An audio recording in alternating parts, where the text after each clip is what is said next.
안녕하십니까. 안녕하세요, 학교입니다. 자, 오랜만에 다시 찾아뵙도록 하겠습니다. 지난 시간에 제가 공부에 대해서 한 말씀을 이렇게 드렸더니 그 다음에 나오는 이야기가 그렇다면 이제 실력에 대해서도 한 말씀 부탁드린다, 이런 이야기가 있었습니다. 그렇죠. 뭐 공부를 잘한다는 얘기는 결국 실력을 키운다는 거니까요. 그런데 실력이 뭐죠? 우리 실력. 수학 정석의 그 뭐 제일 높은 레벨의 책이요? 그건 아재 개그네. 자, 그런 건 아닐 테고요. 자, 우리가 어떤 사람, 저 사람 실력 있어, 저 사람 실력자야, 실력 있는 선생인데, 뭐 이런 얘기할 때 어떤 의미로 그런 말을 쓸까요? 조금씩 다 다르죠. 그 사람은 실력자야 이럴 때는 뭔가 이게 권력을 행사하는 그런 사람이란 뜻으로 쓰이는 것 같고요. 실력 있는 변호사, 이거는 뭐 재판에서 잘 이기는 사람이 실력 있는 변호사겠죠. 그 다음에 실력 있는 선생, 그렇게 잘 가르치는 사람이 실력 있는 선생이죠. 그게 결국은 어쨌든 목적으로 한 결과를 나오게 할 수 있는 능력이다, 이렇게 이야기할 수 있겠네요.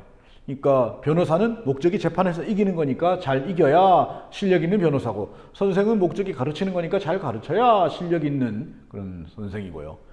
정치가는 많은 사람들에게 영향력을 행사하는 게 목적이니까 많은 사람들에게 자기의 뜻을 관철시킬 수 있으면 실력자가 되는 거겠죠.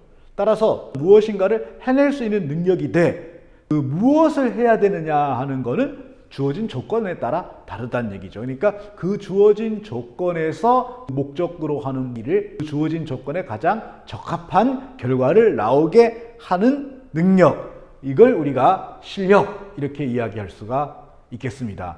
그러니까 우리가 실력을 기른다, 이런 얘기는 시험을 잘 친다는 얘기가 아니라 나중에 어떤 상황에서 목적으로 하는 바 결과가 나오게 하는 능력을 기른다, 이렇게 이야기를 해야 되겠죠. 그러면은 그 능력이 도대체 뭐냐? 이거는 어디에 따라 다르다고요? 그렇죠. 처해 있는 조건에 따라 다르다는 것이겠습니다. 그러니까 우리가 아이들에게 실력을 길러줘야 된다, 이렇게 얘기할 때는 이 아이들이 장차 마주치게 될 조건에 맞는 능력을 길러줘야 된다, 이렇게 되는 거죠. 그런데 아이들이 나중에 어떤 조건에 처하게 될지를 미리 우리가 알 수 없지 않습니까? 그러니까 우리는 되도록이면은 두루두루 사용될 수 있는 능력, 그러니까 범용적이라 그러죠. 그러니까 범용적인 능력, 두루두루 사용될 수 있는 능력을 길러주려고 애를 써야 할 겁니다. 그게 일단 학생들에게 필요로 하는 실력이 되겠죠. 자, 그럼 좀 더 살펴보도록 하겠습니다. 이 실력에 두 가지 용어가 있는데 20세기까지는 어빌리티와 카패빌리티로 이 실력을 이야기했습니다. 자, 이 카패빌리티는 뭐냐면은 이 아이가, 이 학생이 얼마나 많은 능력을 담을 수 있느냐라는 거죠.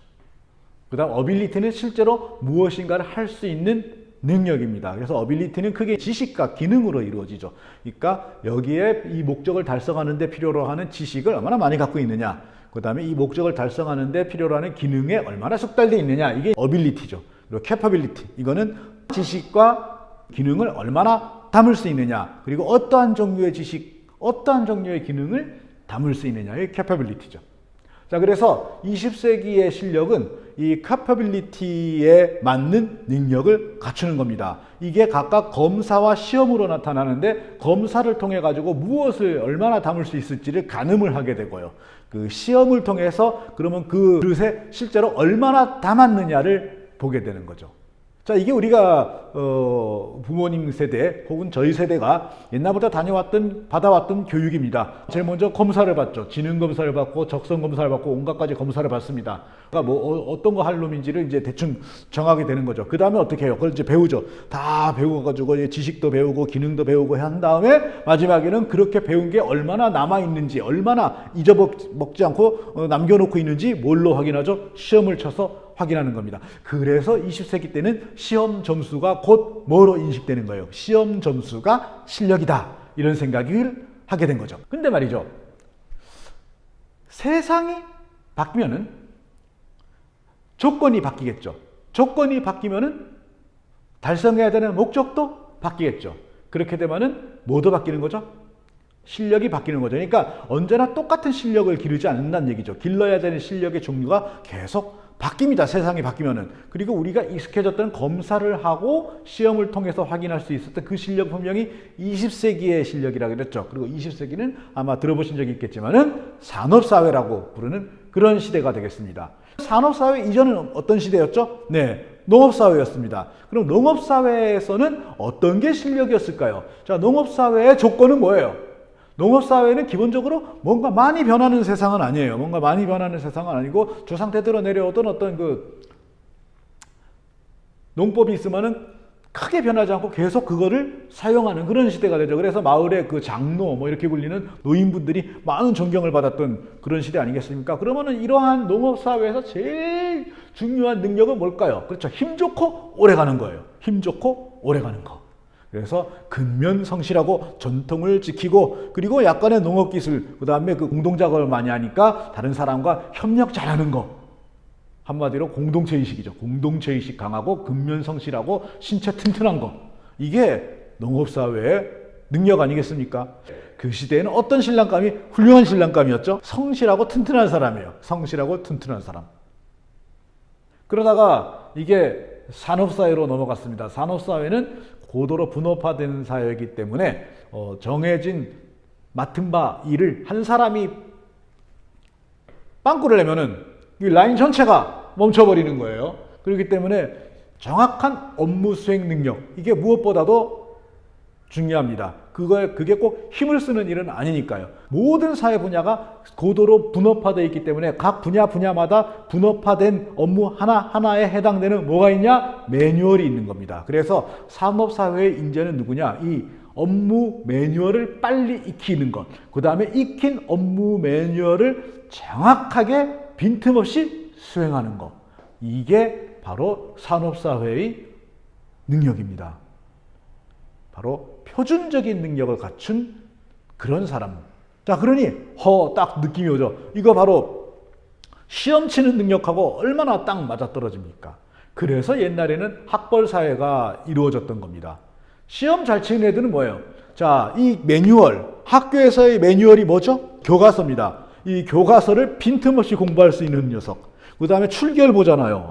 이게 정확하게 출퇴근해. 그죠? 출퇴근하고. 그 다음에 매뉴얼을 정확하게 익힌 다음에 이거를 빈틈없이 그대로 수행해. 바로 뭐 하는 거예요? 시험이죠. 그러니까 시험 잘 치는 녀석이면은 이거는 회사 와서도 일 잘할 녀석이야. 그러니까 각 회사에서는 굳이 인재를 뽑기 위한 별다른 과정을 운영할 이유가 없는 거예요. 그거 시간 낭비고 돈 낭비죠. 그냥 뭐예요? 그 대학교 들어갈 때 시험 점수 높은 순서대로 그냥 뽑으면 되는 거죠. 그래서 그 옛날에는 기업에서 신입사원들을 뽑을 때 대학교 졸업장 순서대로 쭉 나열해가지고 그 서열대로 나열해가지고 올해는 여기서 컷 이렇게 했던 거죠. 그러나 이미 우리가 4차 산업혁명 이렇게 얘기하지만 이미 3차 산업혁명을 넘어가면서 벌써 필요로 하는 능력이 달라져 버린 겁니다. 이미 매뉴얼이라고 하는 거는 다 이미 전산화돼서 다 저장돼 있어요. 그거 매뉴얼을 머릿속에 담고 있으나 구글 서버에 담고 있으나 뭐가 달라요? 오히려 구글 서버에 담아놓고 있는 게 훨씬 낫죠. 그러니까 매뉴얼은 컴퓨터더러 하라 그러고 계속 반복되는 일은 컴퓨터나 기계더러 하라 그러고 사람은 뭐예요? 창조를 하자. 이게 3차 산업혁명 이후에 나온 겁니다. 그래서 인재상이 달라진 겁니다. 창조하는 능력, 창의력. 그런데 창조라고 하는 게 그냥 나오지 않습니다. 고독한 천재 이딴 거 없습니다. 창조라고 하는 거는 여러 사람들이 서로 부딪히면서 서로 다양한 의견을 교환하다가 뭔가 하고 튀어나올 때 나오는 게 이게 창조입니다. 그래서 창의성이라고 하는 거는 혼자 깊이 생각하는 게 아니라 자기 생각을 다른 사람하고 수없이 주고받는 사람에게서 나타나는 능력이죠. 그러려면 뭘 해야 돼요? 소통 잘해야 되죠. 소통. 그러면은 이 소통이 언제나 부드럽게만 진행됩니까? 그렇지 않죠. 막 소통하다 보면 뭐도 일어나요. 그렇죠. 핏대 올리고 싸울 수도 있습니다. 그럴 때 한번 싸워서 뭐라고? 다시 한 번 끝! 이러면서 팀이 그때마다 깨져요. 그러면 아무리 기발한 아이디어를 잘 생각하는 사람이랄지라도 이 사람 쓰겠어요? 못 쓰죠. 그러니까 소통 잘하고 갈등도 관리할 줄 알아야 돼요. 참 어려운 능력이죠. 그러면 소통 잘하고 갈등을 관리를 잘하려면 어떻게 해야 될까요? 이게 기술이 아니거든요. 기술. 우리 그런 얘기 하잖아요. 진심 어린 사과가 아니다. 이렇게 얘기하잖아요. 그러면 진심 어린 사과, 진심 어린 인간관계를 하려면은 맺으려면 어떻게 해야 될까요?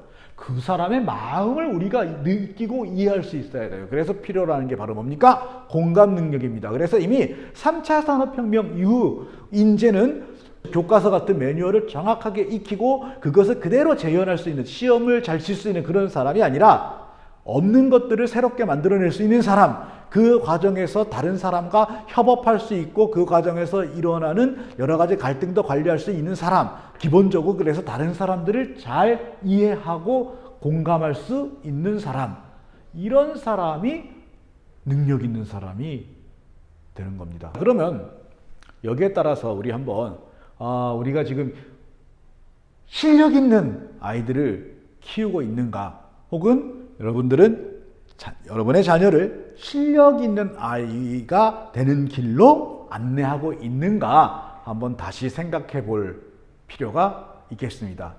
실력은 항상 시대에 따라 달라지는 거니까요. 더구나 아까 3차 산업혁명 시대라 그랬죠. 이제는 뭐라 그래요? 4차 산업혁명 얘기잖아요. 사실 이 4차 산업혁명이 정말 실체가 있는 거냐 없는 거냐, 뭐 여기에 대해서는 논란의 여지가 많습니다만은 분명히 2010년대 이후에 뭔가 큰 변화가 일어나고 있는 것은 사실입니다. 그리고 그 변화의 한 가운데는 두 가지가 붙어 있는데, 하나는 네트워킹이고요. 막 연결됐어요. 그 전에 3차 산업혁명 때는 사람들이 서로 연결됐어요. 이제 지금은 사람과 기계 할 것 없이 다 같이 연결됐어요. 그래가지고 곳곳에서 막 빅데이터가 쏟아져 나오고 있어요. 그런데 이거를 사람이 개입하지 않고 이거를 스스로 처리하는 그런 도구들이 등장하고 있죠. 그게 뭐죠? 인공지능이에요. 알파고가 던져준 충격이 있지 않습니까? 오늘은 일단 여기까지 말씀드리도록 하겠습니다. 실력이라고 하는 것은 주어진 조건에서 가장 적합한 결과를 만들어낼 수 있는 능력이다. 그런데 그런 주어진 조건은 시대가 변할 때마다 같이 변한다. 각 시대에는 각 시대에 맞는 능력, 각 시대에 맞는 인재가 있었다. 그렇다면 우리는 산업사회, 20세기 산업사회에 맞는 능력, 20세기 산업사회에 맞는 인재를 길러내고 판별하는 그런 식의 교육에 너무 집착해 있는 건 아닐까. 실력이라고 하는 것에 실력, 이 아이에게 길러줘야 될 실력이 무엇인지 다시 한번 생각해 봅시다. 뭐 이런 얘기를 드리도록 하겠습니다. 그리고 하나 딱 질문을 던져보는 거죠. 시험 점수라고 하는 게 그렇다면 지금 우리 시대에 필요로 하는 실력을 얼마나 대표하는가? 어떻게 생각하십니까? 자, 오늘은 여기까지 말씀드리겠습니다. 다음 시간에 이